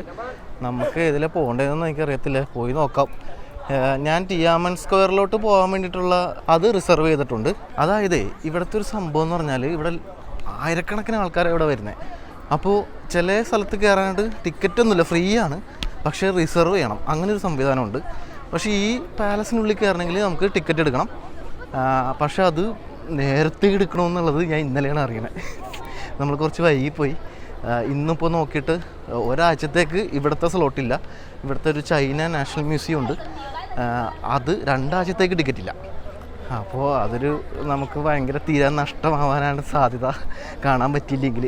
അപ്പോൾ ഇവിടെ ഒരു ടിക്കറ്റ് കൗണ്ടർ ഉണ്ട്, പോയി അന്വേഷിച്ച് നോക്കാം. ഇത് കണ്ടോ, നല്ല രസമുള്ള ചെടി താഴേക്ക് ഇങ്ങനെ വീണ് കിടക്കുന്നത്, നല്ല ഭംഗിയല്ലേ. ഇത് ശരിക്കും നമുക്ക് ഇനി നടന്ന് ആ സൈഡിലോട്ട് പോകാനുണ്ട്, ടിക്കറ്റ് കൗണ്ടറിലോട്ട്. ഈ മതിലിൻ്റെ ഇപ്പുറത്താണ്, ഈ റൈറ്റ് സൈഡ് കാണാണ്ട, അതാണ് കൊട്ടാരത്തിൻ്റെ മതിൽ. അതിൻ്റെ അപ്പുറത്താണ് പാലസ് ഉള്ളത് കേട്ടോ. നമ്മുടെ മുമ്പിൽ കാണുന്നത് റോഡ് ക്ലീൻ ചെയ്യാൻ ഉപയോഗിക്കുന്ന ഒരു വണ്ടിയാണ്, കണ്ട. അതെ, ഇത് നമ്മുടെ കൊച്ചിയിലുണ്ട് കേട്ടോ ഈ സംഭവം. കൊച്ചിയിൽ രാത്രി കാലങ്ങളിൽ റോഡ് ക്ലീൻ ചെയ്യാൻ ഞാൻ കണ്ടിട്ടുണ്ട്. റോഡ് വെള്ളം ഒടിച്ച് ക്ലീൻ ചെയ്യുന്നുണ്ട്, കണ്ട. ഈ സംവിധാനം എന്തായാലും കൊള്ളാം അല്ലേ? നിമിഷ നേരം കൊണ്ടാണ് കിലോമീറ്ററുകൾ ക്ലീൻ ചെയ്യാൻ പറ്റുന്നത്. കണ്ട, 2 അടിച്ചുവാരികൾ അതിങ്ങനെ കറങ്ങിക്കൊണ്ടിരിക്കുന്നു, അതിനകത്തേക്ക് വെള്ളം സ്പ്രേ ചെയ്യുന്നുണ്ട്. എന്നിട്ട് എനിക്ക് തോന്നുന്നു അത് വാക്കും ചെയ്തെടുക്കുമെന്ന് തോന്നുന്നു. നല്ലൊരു സംവിധാനമാണ്. അപ്പോൾ നമ്മൾ ഇതിൻ്റെ കവാടത്തിൻ്റെ ഭാഗത്ത് എത്തിയിട്ടുണ്ട്. ഇതല്ലല്ലോ, അപ്പുറത്താന്ന് തോന്നുന്നു. ടിക്കറ്റ് കൗണ്ടർ കണ്ടുപിടിക്കട്ടെ. നമ്മൾ ഒരു കവാടത്തിലൂടെ ഈ ഒരു കൊട്ടാരത്തിൻ്റെ ഗേറ്റിലേക്ക് വന്നേക്കാണ്. ഇതാണ് മോനെ ഫോർബിഡൻ സിറ്റി, അതിൻ്റെ കവാടം. ടിക്കറ്റ് ഇല്ലാണ്ട് ഉള്ളിൽ കയറ്റത്തില്ല. പഴയ മിങ് രാജവംശത്തിൻ്റെ കാലത്ത് നിർമ്മിച്ച, ഏതാണ്ട് 1420 നിർമ്മിച്ച കൊട്ടാരം, അതിൻ്റെ ചെറിയൊരു ഭാഗം മാത്രമാണ് നമ്മളിപ്പോൾ കാണുന്നത്. ആ ഭാഗത്ത് എവിടെയാണ് ടിക്കറ്റ് കൗണ്ടർ, നേരെ ഓപ്പോസിറ്റ് സൈഡാണെന്ന് തോന്നുന്നു. ഈ സൈഡ് അവിടെ ടിക്കറ്റ് കൗണ്ടർ ഉണ്ട്, പോയി അന്വേഷിക്കട്ടെ. ഇവിടെ ഏതാണ്ട് ഒരു ദിവസം 30,000-40,000 പേർക്ക് മാത്രമേ അലൗ ചെയ്യുള്ളൂ. അതായത് അത്രയധികം ടൂറിസ്റ്റുകൾ വരുന്ന സ്ഥലമാണെന്ന് അർത്ഥം. ഇപ്പോൾ ഇവിടെ നിന്ന് നോക്കുമ്പോൾ തന്നെ കാണാം, അതിൻ്റെ ഉള്ളിലൊക്കെ നിറച്ച ആൾക്കാരാണ്. ആയിരക്കണക്കിന് ആൾക്കാരാണ് ഒരു ദിവസം ഇവിടെ വിസിറ്റ് ചെയ്യുന്നത്. അപ്പോൾ നേരത്തെ ടിക്കറ്റ് ബുക്ക് ചെയ്യണമെന്ന് പറയുന്നതിൻ്റെ റീസൺ അതാണ്. ഒരുപാട് പേര് വന്ന് തിക്കും തിരക്കുണ്ടാക്കാണ്ടിരിക്കാനായിരിക്കും ആ ഒരു ലിമിറ്റ് വെച്ചിരിക്കുന്നത്. അപ്പോൾ നമുക്ക് പോയിട്ട് ടിക്കറ്റിൻ്റെ സംഭവം അന്വേഷിക്കട്ടെ. ഇവിടെ ടിക്കറ്റ് സർവീസ് എന്നൊരു ബോർഡ് ഉണ്ട്, ആ കാണുന്ന ഭാഗത്താണ്. ഈ പാലസിൻ്റെ ഉള്ളിൽ കയറി കഴിഞ്ഞാൽ ഏതാണ്ട് ഒരു 3-4 മണിക്കൂർ ടൈം കൊണ്ട് നമുക്ക് അതൊക്കെ കാണാൻ പറ്റും. ഇത് ഈ ടിയാമൻ സ്ക്വയറിൻ്റെ ഭാഗത്തോട്ടുള്ള സ്ഥലമുണ്ട്. അപ്പോൾ അതായത് ഈ പാലസിൻ്റെ നേരെ ആ ഭാഗത്തോട്ട് കാണുന്നതൊക്കെ ടിയാമൻ സ്ക്വയറാണ്. അപ്പോൾ അതൊക്കെ കാണാം. അതിൻ്റെ ടിക്കറ്റ് ഞാൻ ഇന്നലെ തന്നെ റിസർവ് ചെയ്തിട്ടുണ്ടായിരുന്നു. പിന്നെ നാഷണൽ മ്യൂസിയം ഓഫ് ചൈന, അതും ഇവിടെ തന്നെയാണ്. അതായത് ഒരു സ്ഥലത്ത് വന്നു കഴിഞ്ഞാൽ നമുക്ക് എല്ലാ സ്ഥലങ്ങളും ഒന്നിച്ച് കാണാം. പക്ഷേ അതിന് സമയം എടുക്കുമെന്നുള്ളൂ. മ്യൂസിയത്തിൽ കയറിയാൽ എന്തായാലും 2-3 മണിക്കൂർ പോകും. അപ്പോൾ അതും കാണാൻ പറ്റത്തില്ല, കാരണം അത് ടിക്കറ്റ് ഇല്ല, ഫില്ലായിപ്പോയി. ഇവിടെ ഒരു കൗണ്ടർ ഉണ്ട്, നമുക്ക് അന്വേഷിച്ച് നോക്കട്ടെ. ഇതാണ് ഇവിടെ ടിക്കറ്റ് കൗണ്ടർ. രക്ഷപ്പെട്ട് പോരെ, നമുക്ക് ടിക്കറ്റ് കിട്ടി. ഞാൻ ടിക്കറ്റ് കിട്ടില്ല എന്നൊക്കെ വിചാരിച്ചിരുന്നതാണ്. ഇവിടെ കൗണ്ടർ ഉണ്ട്, അവിടെ നിന്ന് നമ്മൾ ടിക്കറ്റ് എടുത്തു. 60 RMB, അതായത് ഏതാണ്ട് ഒരു 700 രൂപ വരും. അപ്പോൾ ഞാൻ കാർഡാണ് കേട്ടോ കൊടുത്തത്. ക്യാഷ് വേണമെങ്കിൽ കൊടുക്കാം, അല്ലെങ്കിൽ അലിപേ ചെയ്യാം. ഞാൻ പക്ഷേ നമ്മുടെ കാർഡ് കൊടുത്തു, എന്നിട്ട് ടിക്കറ്റ് എടുത്തു. പിന്നെ പാസ്പോർട്ട് ഇവിടെ കൊടുക്കണം. പാസ്പോർട്ട് വെച്ചിട്ടാണ് നമുക്ക് ടിക്കറ്റുകൾ തരുന്നത്. അത് ഇവിടെ എവിടെ പോയാലും നമ്മൾ പാസ്പോർട്ട് കയ്യിൽ വെച്ചോട്ടെ, കാരണം പാസ്പോർട്ട് വെച്ചിട്ടാണ് നമ്മളെല്ലാ സ്ഥലത്തും ടിക്കറ്റ് എടുക്കുന്നത്, എൻട്രി ചെയ്യേണ്ടത്. അതുപോലെ പുറത്തിറങ്ങി നടക്കുമ്പോഴൊക്കെ ചിലപ്പോൾ പോലീസുകാർ നമ്മുടെ പാസ്പോർട്ടൊക്കെ ചോദിക്കാൻ സാധ്യതയുണ്ട്. വിസ പിന്നെ സ്റ്റാമ്പ് ചെയ്തതുകൊണ്ട് പാസ്പോർട്ടിൽ തന്നെ ഉണ്ടല്ലോ, അപ്പോൾ അത് പ്രശ്നമല്ല. അപ്പോൾ പാസ്പോർട്ട് എപ്പോഴും കയ്യിൽ വെക്കുക. എവിടെയെങ്കിലും കയറണമെങ്കിലോ അല്ലെങ്കിൽ ഇടയ്ക്ക് എന്തെങ്കിലും ചെക്കിങ് വന്നാലോ നമുക്കത് ആവശ്യമായിരിക്കും. അതുപോലെ ഇവിടെ ഒരു ദിവസം അഡ്വാൻസ് ആയിട്ട് ടിക്കറ്റ് എടുക്കണമെന്ന് പ്രത്യേകം എഴുതി വെച്ചിട്ടുണ്ട്. പക്ഷെ നമ്മൾ ഓൺ ദ സ്പോട്ട് എടുത്തു. അതെനിക്ക് തോന്നുന്നു തിരക്കത്ര ഇല്ലാത്തതുകൊണ്ടായിരിക്കാം. നല്ല തിരക്കുള്ള സമയത്ത് ഒരിക്കലും അങ്ങനെ കിട്ടാൻ സാധ്യതയില്ല. ഡയറക്റ്റ് വന്നാൽ ചിലപ്പോൾ പണിയാവാനാണ് സാധ്യത. അപ്പോൾ നേരത്തെ തന്നെ ബുക്ക് ചെയ്തിട്ട് വരുന്നതാണ് ഏറ്റവും നല്ലത്. അതുപോലെ വേറൊരു കാര്യമുള്ളത്, ഞാൻ ഈ ടിയാമൻ സ്ക്വയർ എന്ന് പറയുന്നത് നേരെ മുമ്പിൽ അപ്പുറത്തെ സൈഡിലോട്ടാണ്, ഈ പാലസിൻ്റെ ഓപ്പോസിറ്റ്. ഇതെല്ലാം ഒരു സ്ഥലത്ത് തന്നെയാണ്. അപ്പോൾ അവിടെ കയറാൻ വേണ്ടിയിട്ട് ഞാൻ ടിക്കറ്റ് അല്ല, അത് ജസ്റ്റ് റിസർവ് ചെയ്യണം. അതിന് വേറെ പ്രത്യേക ഫീസൊന്നുമില്ല, അത് ഫ്രീ ആണ്. പക്ഷേ റിസർവ് ചെയ്ത് വേണം പോകാനായിട്ട്. അത് തിരക്ക് കൺട്രോൾ ചെയ്യാൻ വേണ്ടിയിട്ടാണെന്നാണ് എനിക്ക് തോന്നുന്നത്. അപ്പോൾ അത് ഞാൻ ഇന്നലെ നമ്മുടെ ഹോസ്റ്റലിലെ ചേട്ടനെ കൊണ്ട് ചെയ്യിപ്പിച്ചു, അവരുടെ ഒരു വെബ്സൈറ്റ് വെച്ചിട്ട്. അങ്ങനെ ചെയ്തപ്പോൾ എന്താ പ്രശ്നം എന്ന് വെച്ചാൽ, മോർണിംഗ് വേണോ ഈവനിങ് വേണോ എന്ന് പുള്ളി ചോദിച്ചു. അപ്പോൾ ഞാൻ മോർണിംഗ് മതി എന്ന് പറഞ്ഞു. അപ്പോൾ രാവിലെ 6 തൊട്ട് 12 മണി വരെയാണ് നമുക്ക് സ്ലോട്ട് തന്നിരിക്കുന്നത്. അപ്പോൾ ഞാൻ വിചാരിച്ചു പാലസിൻ്റെ ടിക്കറ്റ് നമുക്ക് ഓൾറെഡി കിട്ടി, അതിനി പ്രശ്നമില്ല, എപ്പോൾ വേണമെങ്കിലും കയറാമെന്ന് ഞാൻ അവിടെ ചോദിച്ചപ്പോൾ പറഞ്ഞു. പക്ഷേ ഈ ഒരു ടിയാമൻ സ്ക്വയർ നമുക്ക് 12 മണിക്കുള്ളിൽ കയറണം എന്നൊരു സ്ലോട്ട് തന്നിരിക്കുന്നത് കൊണ്ട് നമുക്ക് ആദ്യം ടിയാമൻ സ്ക്വയർ കണ്ടിട്ട് പാലസ് കാണാൻ വരാം. നമുക്ക് ടിയാമൻ സ്ക്വയറിലോട്ട് പോകാനായിട്ടുള്ള വഴി ഇതാണ്. ഈ നേരെ കാണുന്ന വഴി കൂടി നേരെ നടന്നാൽ ടിയാമൻ സ്ക്വയർ എത്തും. പക്ഷേ ഇതിലേ പോകാൻ പറ്റത്തില്ല. ഞാൻ അവിടെ നിന്ന് ഒരു പോലീസുകാരനോട് ചോദിച്ചപ്പോൾ അയാൾ പറഞ്ഞ് നമ്മൾ വന്ന വഴി കൂടി പുറത്തിറങ്ങിയിട്ട് ഇങ്ങനെ കറങ്ങി വേണം പോകാനായിട്ട്. ഇത് നോ എൻട്രി ആണ് ഇങ്ങോട്ട്. അതുപോലെ ഈ ഒരു പാലസിൻ്റെ മാപ്പാണ് ഈ കാണുന്നത്. എൻ്റെ പോലെ ഇത് കണ്ടോ, നമ്മൾ നിൽക്കുന്ന ഭാഗം അടയാളപ്പെടുത്തിയിട്ടുണ്ട്, യു ആർ ഹിയർ. ഇതാണ് ഇപ്പോൾ നമ്മൾ കണ്ട ഗേറ്റ്, അതായത് ഈ കാണുന്ന ഗേറ്റ്. അവിടെ നിന്ന് നമ്മൾ നടന്ന് ഇത് മൊത്തം കാണണം. ഇതിനകത്ത് എന്തോരം പാലസുകളാണ് ഉള്ളിലുള്ളത് നോക്കി. ഞാൻ വന്നിരിക്കുന്നതേ ഒരു ബുധനാഴ്ച ദിവസമാണ്, ഇട ദിവസമായിട്ട് കൂടി ഇവിടുത്തെ തിരക്ക് കണ്ട, നല്ല തിരക്കാണ്. അപ്പോൾ വീക്കെൻഡിന് ആരും പറയണ്ട. അപ്പോൾ നമ്മൾ വന്നത് ഈ കാണുന്ന ഗേറ്റിൽ കൂടിയാണ് അകത്തോട്ട് കയറിയത്. അപ്പോൾ അതിൽ കൂടി പുറത്തിറങ്ങിയിട്ട് കറങ്ങി പോവാം, എന്നാലേ ടിയാമൻ സ്ക്വയറിൽ എത്തുള്ളൂ. ആദ്യം ശരിക്കും ടിയാമൻ സ്ക്വയറിലാണ് വരേണ്ടിയിരുന്നത്.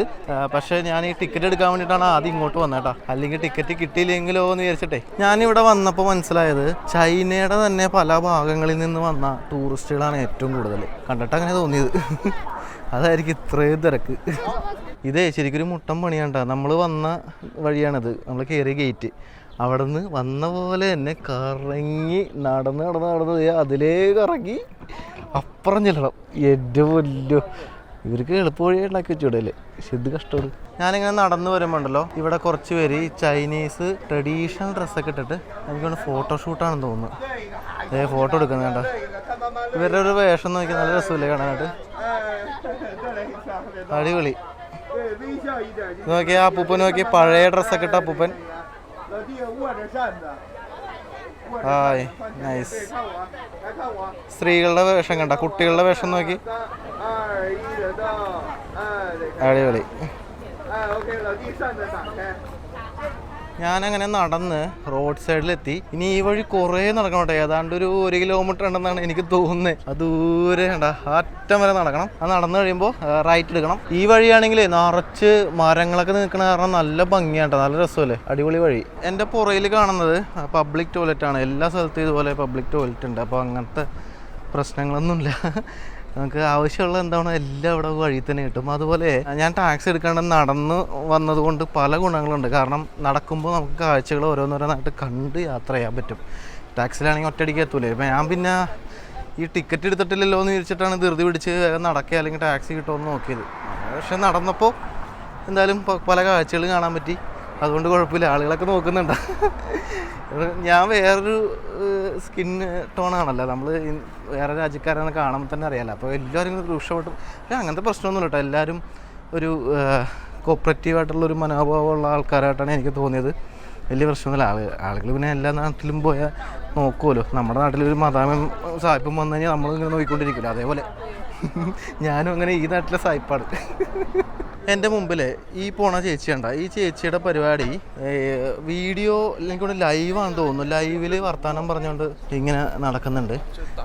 അത് നമ്മൾ ഇവിടെ വരുമ്പോൾ സ്ഥിരം കാണാം കേട്ടോ. ഞാൻ ആ പാലസിൻ്റെ ഭാഗത്തൊക്കെ ഇങ്ങനെ ആൾക്കാർ ഇങ്ങനെ മൊബൈലും മൈക്കും ആയിട്ട് ഇങ്ങനെ ലൈവ് ഇട്ടുകൊണ്ട് വർത്തമാനം പറഞ്ഞുകൊണ്ട് ഇങ്ങനെ പോണ കാണാം. അതെല്ലാം വെർട്ടിക്കലായിട്ടാണ് വീഡിയോ എടുക്കണം, നമ്മളെപ്പോലെ യൂട്യൂബ് പോലെ ആ ഒരു സൈസിലല്ല. ഞാനേ ഈ വഴി കൂടി പെട്ടെന്ന് ഇങ്ങനെ നടന്നു വന്നപ്പോൾ അവിടെ ഒരു ക്യൂ. സംഭവം എന്താണെന്ന് വെച്ചാൽ അവിടെ ചെക്കിംഗ് ആയിരുന്നു. നമ്മളെ ഈ വഴിയിലോട്ട് കയറ്റി വിടണമെങ്കിൽ പോലീസുകാർ നിന്ന് ചെക്ക് ചെയ്യും. നമ്മുടെ പാസ്പോർട്ട് കാണിക്കണം. ഞാൻ ബുക്ക് ചെയ്ത സ്ലോട്ട് ഉണ്ട്, അതൊന്നും ചോദിച്ചൊന്നുമില്ല. ഈ പാസ്പോർട്ടിൻ്റെ ഡീറ്റെയിൽസ് അവർ നോക്കി, എൻ്റെ ഫോട്ടോ നോക്കി, പിന്നെ നോക്കിയത് വിസ ഉണ്ടോയെന്ന് നോക്കി. ഈ കാര്യങ്ങൾ നോക്കിയിട്ടാണ് ഇങ്ങോട്ട് കയറ്റി വിട്ടേട്ടാ. ഇത് എനിക്ക് തോന്നുന്നു ഭൂഗർഭ മെട്രോ സ്റ്റേഷനാണ്, ടിയാമൻ ഈസ്റ്റ് സ്റ്റേഷൻ. ലൈൻ നമ്പർ 1 എന്നൊക്കെ എഴുതിയിട്ടുണ്ട്. ഈ ടിയാമൻ സ്ക്വയറിലോട്ട് കയറുന്നത് ഏത് വഴിയാണെന്ന് അറിയത്തില്ല, ഇവിടെ കണ്ടാന്ന് തോന്നുന്നു. അത് കണ്ടുപിടിക്കാനാണ് ഞാൻ നടക്കണേ. അതെ, അതിനുശേഷം വീണ്ടും ഒരു ചെക്കിങ് വന്നു. അവിടെ നമ്മുടെ പാസ്പോർട്ട് കാണിക്കണം, വേറെ ഒന്നും ചോദിക്കാനുള്ളൂ, പാസ്പോർട്ട് മാത്രമേ ചോദിക്കുന്നുള്ളൂ. അത് കഴിയുമ്പോൾ കയറ്റി വിട്ടു. അതിനിപ്പോൾ വലിയൊരു നീണ്ട ക്യൂ ആണ്. ഇത് കണ്ടോ, ഇതെന്താ സംഭവം എന്ന് വെച്ചാൽ അപ്പുറത്ത് കൂടി നമുക്ക് പോകാനുള്ളൊരു വഴിയുണ്ട്, ബാഗൊന്നും പാടില്ല. അപ്പോൾ ബാഗ് എനിക്ക് തോന്നുന്നു അവിടെ കൊണ്ട് വെക്കാനുള്ള ഒരു ക്യൂ ആണെന്നാണ് തോന്നണം. ബാഗില്ലാത്തവർക്ക് അപ്പുറം വഴി പോകാനുള്ള വഴിയുണ്ട്. അങ്ങനെ ആ ഒരു ക്യൂ ഏകദേശം ഒരു 10-20 മിനിറ്റ് നിന്നു. നമ്മുടെ ബാഗ് മൊത്തം ചെക്ക് ചെയ്തിട്ടാണ് അകത്തേക്ക് വിടത്തുള്ളൂ. അതായത് ഈ കാണുന്ന ഭാഗത്തേക്കാണ് നമ്മൾ പിന്നെ എൻ്റർ ചെയ്യുന്നത്. അപ്പോൾ ഞാൻ വിചാരിച്ച് ബാഗ് അകത്തോട്ട് കയറ്റാൻ പറ്റില്ല എന്നാണ്, കാരണം സെപ്പറേറ്റ് ബാഗില്ലാത്തവരുടെ ക്യൂ ഉണ്ടായിരുന്നു. അത് ജസ്റ്റ് ബാഗ് ഇല്ലാത്തവർക്ക് ആ ഒരു ക്യൂ കയറി പോവാം. അല്ലെങ്കിൽ സെക്യൂരിറ്റി ചെക്ക് ഉണ്ട്, നമ്മുടെ മറ്റേ എയർപോർട്ടിൽ കാണുന്ന പോലെ മെറ്റൽ ഡിറ്റക്ടർ വെച്ചിട്ട് നമ്മളിങ്ങനെ പരിശോധിക്കും. അതുപോലെ ബാഗ് സ്കാൻ ചെയ്യും. അതിനുശേഷം ബാഗ് അവിടെ തുറന്നു വരെ നോക്കും. എൻ്റെ കയ്യിൽ ഒരു കുഞ്ഞു കുപ്പി വെള്ളം ഇരിപ്പുണ്ട്, ആ കുപ്പി വരെ തുറന്നിട്ട് മണത്ത് നോക്കിയവർ വേറെ വല്ലതും. അങ്ങനെ ബാഗ് മൊത്തം കംപ്ലീറ്റ് ചെക്കൊക്കെ ചെയ്തിട്ടാണ് നമ്മൾ പുറത്തോട്ട് ഇറങ്ങുന്നത്. പുറത്തോട്ട് പറഞ്ഞാൽ ഈ കാണുന്ന ഭാഗത്തേക്ക് വരുന്നു. ഇതാണ് നമ്മുടെ മെയിൻ സ്ഥലം, നമ്മുടെ ടിയാമൻ സ്ക്വയർ. അതുപോലെ എനിക്ക് പുറയിലായിട്ട് കാണുന്ന ഈ കാണുന്ന ബിൽഡിംഗ് ആണ്, ഈ കാണുന്ന അതാണ് നാഷണൽ മ്യൂസിയം ഓഫ് ചൈന. ഒരു 2 ആഴ്ചത്തേക്ക് നോക്കണ്ട, അത് ഫുള്ള് ബുക്കിംഗ് ആണ്. നമുക്ക് അതുകൊണ്ട് അങ്ങോട്ട് പോകാണ്ട് സാധിക്കില്ല. അപ്പോൾ നമുക്ക് ടിയാമൻ സ്ക്വയർ കണ്ട ശേഷം നമുക്ക് പാലസിലോട്ട് പോകാം. അപ്പുറത്തൊക്കെ കുറേ ബിൽഡിങ്സ് കാണാം. ചൈനയുടെ തലസ്ഥാനമായ ബീജിംഗിൽ സ്ഥിതി ചെയ്യുന്ന ഒരു വലിയ സിറ്റി സ്ക്വയറാണ് ടിയാമൻ സ്ക്വയർ. ലോകത്തിലെ തന്നെ ഏറ്റവും വലിയ 3ാമത്തെ നഗര ചത്തുരമാണ് ടിയാമൻ. ഈ സിറ്റി സ്ക്വയറിലേക്കുള്ള പ്രവേശന കവാടമായിട്ടുള്ള ടിയാമൻ കവാടത്തിൽ നിന്നാണ് ഈ ചത്തുരത്തിന് ആ ഒരു പേര് കിട്ടിയത്. അതുപോലെ ഈ ടിയാമൻ എന്ന് പറഞ്ഞാൽ സ്വർഗത്തിലേക്കുള്ള കവാടം എന്നാണ് അർത്ഥം. അതുപോലെ ഈ ഒരു സ്ക്വയറിന് 880 മീറ്റർ നീളമുണ്ട്. വീതി എന്ന് പറയുന്നത് 550 മീറ്ററാണ്. ഏതാണ്ട് 1/2 കിലോമീറ്റർ വീതി മാത്രമുണ്ട്. പിന്നെ 109 ഏക്കറിലായിട്ടാണ് ഈ ഒരു ചത്തുരം നിൽക്കുന്നത്. ചൈനീസ് ചരിത്രത്തിലെ ഏറ്റവും സുപ്രധാനമായിട്ടുള്ള സംഭവങ്ങൾ നടന്ന സ്ഥലമാണ് ടിയാമൻ സ്ക്വയർ. അപ്പോൾ ഒരു വലിയ പ്രാധാന്യമുള്ള സ്ഥലമുണ്ട് ഈ ചൈനയെ സംബന്ധിച്ച്. അതിൽ എടുത്തു പറയേണ്ട ഒന്നാണ് 1889 നടന്ന ടിയാമൻ സ്ക്വയർ പ്രക്ഷോഭം. അത് ഏറ്റവും പ്രശസ്തമായൊരു സംഭവമാണ്. അതുപോലെ 1420 മിങ് രാജവംശ കാലത്താണ് ഇത് ആദ്യമായിട്ട് നിർമ്മിച്ചത്. ചക്രവർത്തിയുടെ വസതിയിലേക്കുള്ള കവാടമായിരുന്നു ടിയാമൻ. കൊട്ടാരത്തിലെ എല്ലാ സന്ദർശകരും ഇതിലൂടെ നടന്നു പോകുമായിരുന്നു. അതുപോലെ 1949 മാവോ സേതുങ് ഇവിടുത്തെ ബാൽക്കണിയിൽ നിന്നാണ് പീപ്പിൾസ് റിപ്പബ്ലിക് ഓഫ് ചൈന പ്രഖ്യാപിച്ചത്. ആ ഒരു ചരിത്ര സംഭവം നടന്ന സ്ഥലമാണിത്. അതുകൊണ്ട് ഈ ഒരു കവാടത്തിൽ ഇപ്പോൾ അദ്ദേഹത്തിന്റെ വലിയൊരു ഛായാചിത്രം നമുക്കിവിടെ കാണാൻ സാധിക്കും. ഇവിടെ ആഴ്ചയിലെ എല്ലാ ദിവസവും രാവിലെ 8:30 മുതൽ വൈകിട്ട് 5 മണി വരെ നമുക്ക് ഈ ടിയാമൻ സ്ക്വയർ ഓപ്പൺ ആയിരിക്കും. നമുക്ക് കയറി കാണാം. ഒരു ദിവസം മുമ്പെങ്കിലും ടിക്കറ്റുകൾ ഓൺലൈനായിട്ട് റിസർവ് ചെയ്യണം കേട്ടോ. ഇവിടെ കയറാനായിട്ട് പ്രത്യേകിച്ച് കാശ് ചെലവും ടിക്കറ്റ് ഫീ ഒന്നുമില്ല. പക്ഷേ നമ്മൾ ടിക്കറ്റ് റിസർവ് ചെയ്തിരിക്കണം എന്നാണ് പൊതുവെ പറയുന്നത്. പക്ഷേ എൻ്റെ അടുത്ത് ഇതുവരെ ആരും ടിക്കറ്റ് റിസർവ് ചെയ്തിട്ടുണ്ടോ എന്ന് ചോദിക്കുക, വേറെ കാര്യങ്ങളൊന്നും ചോദിച്ചിട്ടില്ല. നമുക്ക് പാസ്പോർട്ട് ഇവിടെ 3 തവണയാണ് ടോട്ടൽ ചെക്കിങ് വന്നത്. ഒന്ന് നമ്മുടെ സെക്യൂരിറ്റി ചെക്ക് ഉണ്ട്, അത് കൂടാണ്ട് 2 തവണയും കൂടി പാസ്പോർട്ട് ചെക്കിങ് ഉണ്ടായിരുന്നു. അത് മാത്രമാണ് ആകെ ഉണ്ടായിരുന്ന ഒരു ചെക്കിങ്. ഇനി നമ്മൾ ഇതിൻ്റെ ഉള്ളിലോട്ട് കയറാൻ വേണ്ടിയിട്ട് പോവാണ്. എൻ്റെ ഒന്ന് ചരിത്രമുറങ്ങുന്ന സ്ഥലം കേട്ടോ. ചൈനയെ സംബന്ധിച്ച് ഏറ്റവും പ്രധാനപ്പെട്ട ഒരു സ്ഥലമാണ് ഈ ഒരു ടിയാമൻ സ്ക്വയർ എന്ന് പറയുന്നത്. മാവോ സേതുങ്ങിൻ്റെ ആ ഒരു ഫോട്ടോ തന്നെ മുമ്പിൽ വെച്ചിട്ടുണ്ട്. അപ്പോൾ ഈ ഒരു പാലത്തിലൂടെയാണ് നമ്മൾ അകത്തോട്ട് പ്രവേശിക്കുന്നത് കേട്ടോ. അതായത് ഇത് ടോങ്സി എന്ന് പറയുന്ന റിവറിൻ്റെ ഭാഗമായിട്ടുള്ളൊരു കനാലാണ്. അത് ഈ പാലസിൻ്റെ ചുറ്റുമുണ്ട്. അപ്പോൾ അത് ക്രോസ് ചെയ്ത് വേണം നമുക്ക് ഇതിൻ്റെ ഉള്ളിലോട്ട് പോകാൻ. അപ്പോൾ ടിയാമൻ സ്ക്വയറിൻ്റെ പ്രവേശന കവാടത്തിലൂടെ നമ്മൾ ടിയാമൻ സ്ക്വയറിലോട്ട് കയറാണ്ട. ഇതിൻ്റെ ഉള്ളിലാണ് ടിയാമൻ സ്ക്വയർ ഉള്ളത്. എത്തി. അങ്ങനെ നമ്മൾ ടിയാമൻ സ്ക്വയറിലേക്ക് എത്തിയിരിക്കുകയാണ്.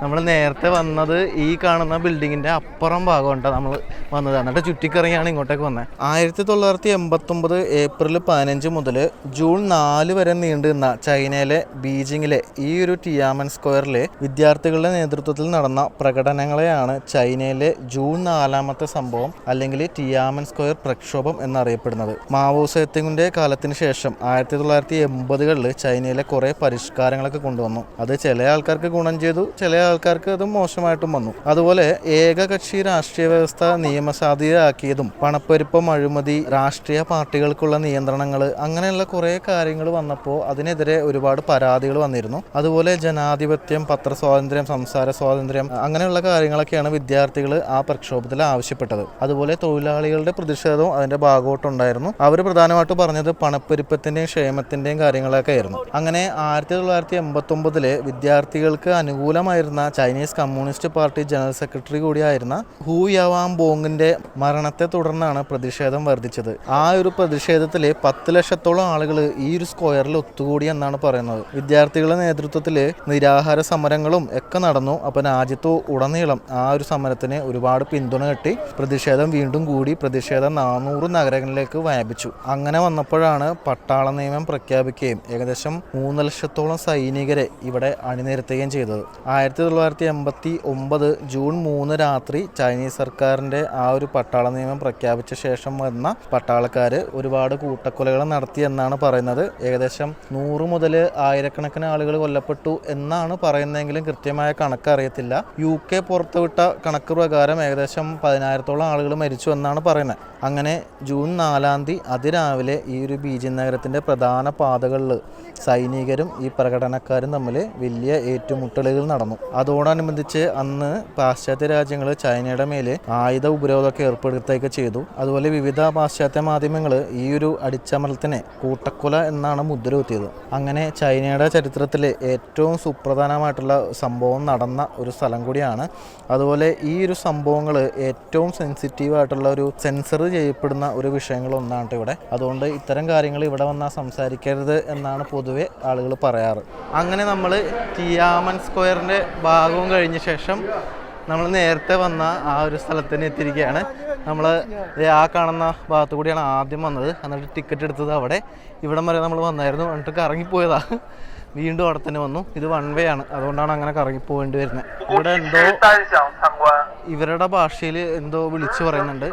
അത് റെക്കോർഡ് ചെയ്ത് വെച്ചിരിക്കുന്ന ഓഡിയോ കേൾപ്പിച്ചുകൊണ്ടിരിക്കുക. എന്താ സംഭവം എന്ന് അറിയത്തില്ല, അവരുടെ ഭാഷ. ആളുകളൊക്കെ ഇവിടെ റെസ്റ്റ് എടുക്കുന്നു. നമുക്ക് നേരെ പോയിട്ട് പാലസ് കാണാം. ഇവിടെ ഒരു റെസ്റ്റോറൻ്റ് ഉണ്ട് ഈ പുറകെ കാണുന്ന ഭാഗത്ത്. അപ്പോൾ എന്ത് സാധനമാണെന്ന് പടമൊന്നുമില്ല, ഇവരുടെ ഭാഷയിൽ എഴുതി വെച്ചാണ്. അപ്പോൾ ഞാൻ പിന്നെ വേറെ ഒന്നും പറയാൻ പോയില്ല. പിന്നെ ഇത് കണ്ടപ്പോൾ ഞാൻ ഇതങ്ങ് മേടിച്ചു. ഇത് തണ്ണിമത്തൻ. ഇത് 15 RMB ആയി. ഇപ്പോൾ വെള്ളം മേടിച്ചു 4 RMB. ഇത് കഴിക്കാം തൽക്കാലം.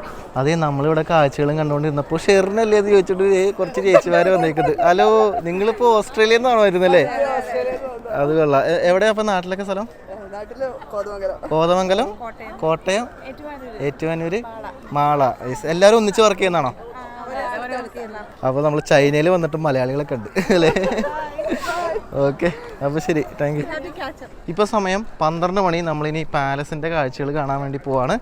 അവിടെ ആ റെസ്റ്റോറൻറ്റിൽ കുറേ ടൈപ്പ് ഫുഡുകളുണ്ടായിരുന്നു. ആൾക്കാർ വാങ്ങിച്ചിട്ട് കഴിക്കുന്നുണ്ട്. ഇതിൻ്റെയൊന്നും പേരറിയാൻ പാടില്ല, അതുകൊണ്ട് നമുക്കത് മേടിക്കാൻ പറ്റിയില്ല. അല്ലെങ്കിൽ അത് ട്രൈ ചെയ്യായിരുന്നു. അവർ അറ്റ്ലീസ്റ്റ് പടമെങ്കിലും വെച്ചിരുന്നെങ്കിൽ നമുക്ക് ചൂണ്ടിക്കാണിച്ച് പറയായിരുന്നു. അതുകൊണ്ട് തൽക്കാലം തണ്ണിമത്തം വെച്ച് അഡ്ജസ്റ്റ് ചെയ്തു. കുഴപ്പമൊന്നുമില്ല, നമുക്ക് പിന്നെ പോകുന്ന സ്ഥലത്ത് കിട്ടണതിനും എന്നുള്ളൊരു സെറ്റപ്പാണല്ലോ. ഈ വീഡിയോ ഞാൻ ഇവിടെ വെച്ച് അവസാനിക്കുകയാണ്. പാലസിൻ്റെ കാഴ്ചകൾ അടുത്ത എപ്പിസോഡിൽ കാണാം, കാരണം വലിച്ചിങ്ങനെ നീട്ടണ്ടല്ലോ. അപ്പോൾ ടിയാമൻ സ്ക്വയറിൻ്റെ ഭാഗത്തു നിന്ന് നമ്മളിനി ആ കാണുന്ന ഇവിടുത്തെ ഏറ്റവും പ്രശസ്തമായ മിങ് രാജവംശം സ്ഥാപിച്ച ആ ഒരു കൊട്ടാരം കാണാൻ വേണ്ടി നമ്മൾ അങ്ങോട്ട് നടക്കുകയാണ്. ബാക്കി കാഴ്ചകൾ അടുത്ത എപ്പിസോഡിൽ കാണാം. Bye bye.